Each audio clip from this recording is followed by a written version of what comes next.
It was December 31st, 2013, the night before the new year, and the city was quiet under a thin blanket of snow. Lena's apartment was warm, cozy, and dimly lit, the sort of place where nothing unexpected ever happened. She was nestled comfortably in her favorite armchair, a woolen blanket wrapped around her legs, holding a well-worn book. The soft murmur of the TV drifted through the room, adding to the tranquil atmosphere. Her husband, Victor, was out running a few last-minute errands for their small New Year's celebration, and Lena had the apartment to herself, a rare moment of peace.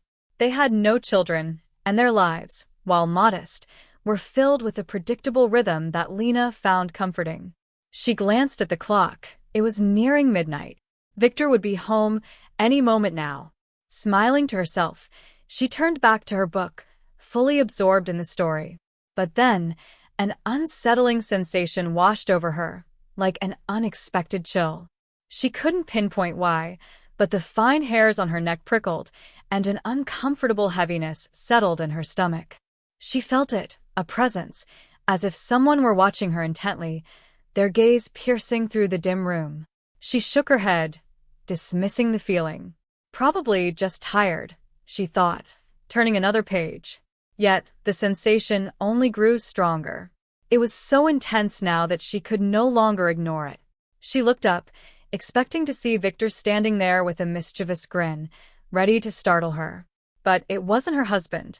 Standing in the doorway was a little girl, no older than 6, her figure hazy and ghostly in the dim light of the hall. Lena froze, her eyes widening in shock. The girl's appearance was strange.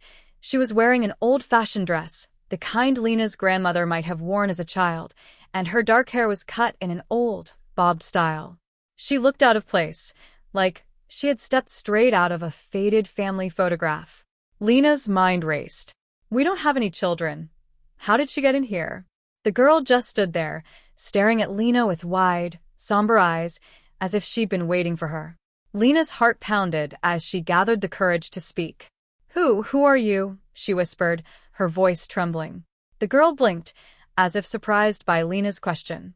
Her lips parted, but no words came out. Instead, she suddenly let out a chilling scream, a sound so high-pitched and filled with terror that Lena's blood ran cold.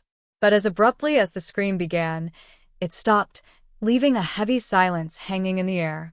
Lena watched, paralyzed, as the girl's expression shifted from fear to something almost knowing.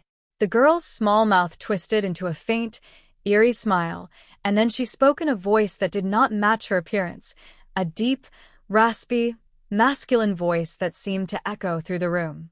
"I'm your father," the girl said, her eyes never leaving Lena's. Lena felt her heart skip a beat, her hands clenching the arms of the chair.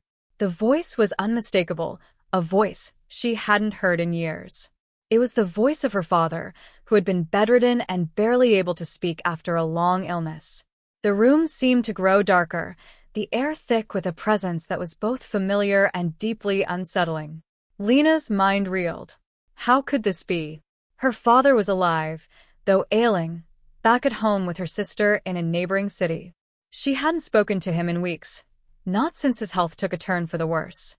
The girl, or whatever this was, held Lena's gaze unblinking. Suddenly, Lena felt an overwhelming wave of panic. She crossed herself instinctively, whispering, "Lord, save and preserve me." Her voice wavered as she repeated the words, desperate for protection from this unholy vision. And as soon as she finished, the girl disappeared. One blink, and she was gone, leaving only the lingering chill in the room as proof that she had ever been there at all. Lena sat there in stunned silence, her heart pounding so loudly that it echoed in her ears. She didn't move for several minutes, struggling to make sense of what had just happened. Had she fallen asleep and dreamed it? Or had her mind simply played a cruel trick on her? But before she could calm her racing thoughts, the silence was shattered by the shrill ring of the telephone. The sound jolted her back to reality. With trembling hands, she reached for the phone, half dreading who might be on the other end. She pressed it to her ear, her voice barely a whisper as she answered. "Hello, Lena?" It was her sister's voice, shaky and subdued, as though she'd been crying. "Anna? What's wrong?" Lena asked, a knot forming in her stomach. There was a long, heavy pause before Anna spoke, her voice barely above a whisper. "Papa, he's gone. He passed away just a few minutes ago. I thought you should know." Lena's heart sank, her mind going blank. She clutched the phone tightly, trying to comprehend her sister's words. Her father had passed away around the same time she had seen the little girl in the hall, claiming to be him. She felt a wave of nausea as the pieces began to fall into place. Had her father's spirit somehow reached out to her? Was it really him trying to say goodbye? "Lena, are you there?" her sister asked, sounding concerned. I'm here," Lena whispered, her voice hollow. She could barely hold back her tears, the strange encounter from moments ago weighing heavily on her. She barely remembered the rest of the conversation with her sister. She offered her condolences, promised to come over the next day, and hung up, her mind racing with questions that had no answers. Over the next few days, Lena couldn't shake the eerie feeling left by the encounter. Every time she closed her eyes, she saw the little girl's face, heard her father's voice echoing through the room. She couldn't stop wondering, why had he appeared to her in that way? Why as a child? As she prepared for her father's funeral, she visited her grandparents to reminisce and sort through old family photos. As she leafed through the albums, her heart stopped when she stumbled upon an old, sepia-toned photo. There, staring back at her from the photograph, was the same little girl she had seen in her hallway, the same solemn eyes, the same old-fashioned dress. Lena's hand trembled as she looked closer. It couldn't be a coincidence. She turned to her grandmother, her voice barely steady. Who is this?" Lena asked, pointing at the photograph. Her grandmother looked over and sighed. "That was your Aunt Lydia. She died when she was only 6. It was tragic. Your father never got over losing his little sister." A cold shiver ran down Lena's spine. Aunt Lydia, a girl she had never met, a girl whose story had been whispered about but rarely discussed. And yet, somehow, her spirit had come to Lena as a harbinger of their father's death. That night, Lena lay awake in bed, staring at the ceiling, trying to understand what she had seen. She felt as though she were being drawn into a web of family secrets, ghostly connections that defied explanation. She couldn't help but wonder if her father had, in his final moments, sought comfort from his lost sister, and in turn, had somehow bridged the gap between the living and the dead to say goodbye to Len. The day of the funeral was somber and cold. Snow fell gently on the ground, blanketing everything in a quiet stillness. Lena and her family gathered to say their final farewells, sharing stories of her father's life, his kindness, his love for his children. As the ceremony concluded, Lena felt a strange sense of peace, as if some unseen presence was watching over them. She stayed behind as the others left, standing alone by her father's grave, lost in thought. And then, just as she was about to turn away, she felt that same piercing gaze, the feeling of being watched, but this time, it didn't feel sinister. It was comforting, like a warm embrace from someone she loved. Lena closed her eyes, and in that quiet moment, she whispered, "Goodbye, Papa." When she opened her eyes, a soft gust of wind brushed past her, carrying with it a faint, childlike giggle. She turned, but there was no one there, just the snow-covered cemetery, silent and still. Lena smiled to herself, her heart lighter than it had been in days. She knew, deep down, that her father and his lost sister were finally reunited, at peace in a world beyond her own. And as she walked away, she felt as if she were leaving behind more than just grief. She was leaving behind the shadow of a vision, a little girl who had brought her father's final message across the boundary between life and death. In the weeks following her father's funeral, Lena tried to settle back into her routine, but the strange events of the past month continued to haunt her. At night, she would find herself listening for the faintest sounds, the creak of a floorboard, a whisper in the dark. It was as though the encounter with her father's spirit, veiled as his long-lost sister, had left a door open to the other side. One evening, as she was sorting through her father's belongings, Lena found an old leather-bound journal. She'd never seen it before and was surprised to find her father's handwriting scrawled across the yellowed pages. The journal was dated 1963, the year he had lost his sister, Lydia. Curious, Lena began to read. The entries were scattered, full of the innocent ramblings of a boy who had just turned 10.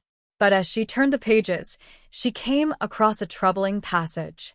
I saw Lydia last night. I know she's gone, but she stood at the end of my bed, watching me.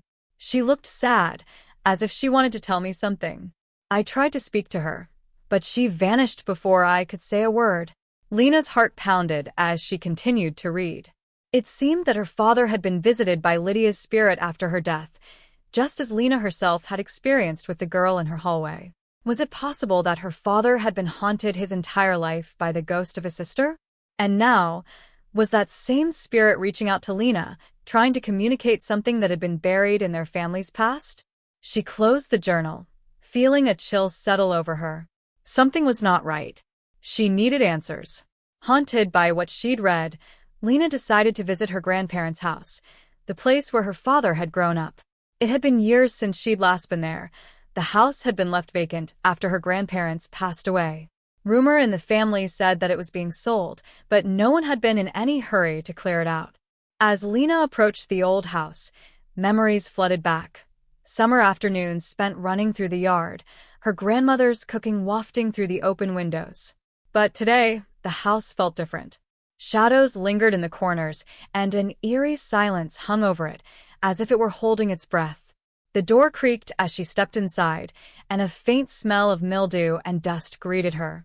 The rooms were just as they'd been left, furniture draped in white sheets, giving the place a ghostly, abandoned feel. Lena moved slowly, absorbing the somber silence, until she reached the room her father had shared with Lydia as a child. She found an old dresser and began rummaging through the drawers, hoping to find something, anything, that would explain the connection between her father and his sister. And then, in the bottom drawer, buried under layers of moth-eaten clothes, she found a small wooden box. Inside was a single item, a faded photograph of Lydia, clutching a doll with a cracked porcelain face. Lena froze.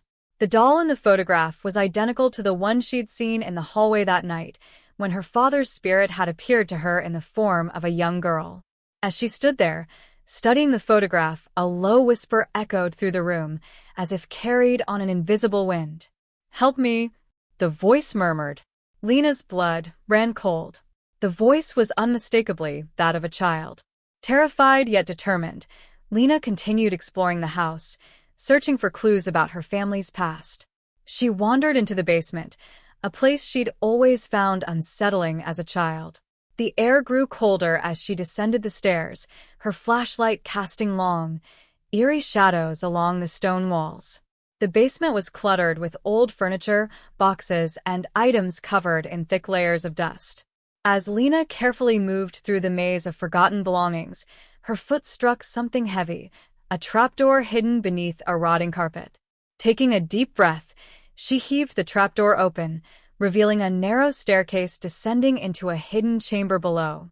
Heart pounding, Lena switched on her flashlight and slowly climbed down. The air was thick and musty, carrying the scent of damp earth and decay.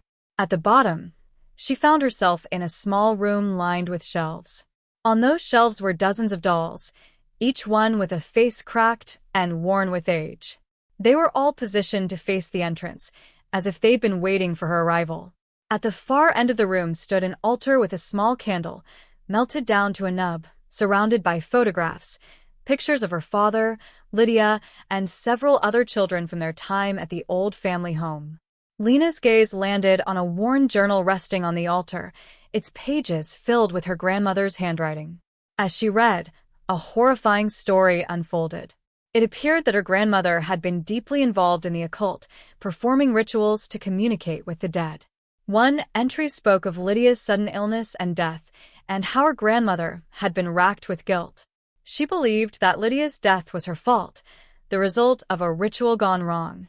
In one passage, her grandmother had written, "She comes to me at night, her eyes full of sorrow. She wants something, but I don't know what. I fear she will never rest." Lena's hands shook as she closed the journal. Her grandmother had unknowingly trapped Lydia's spirit, tying her to the house, and perhaps even to Lena's family. But what did Lydia want? Why was she still haunting them? Lena returned home that night, unable to sleep.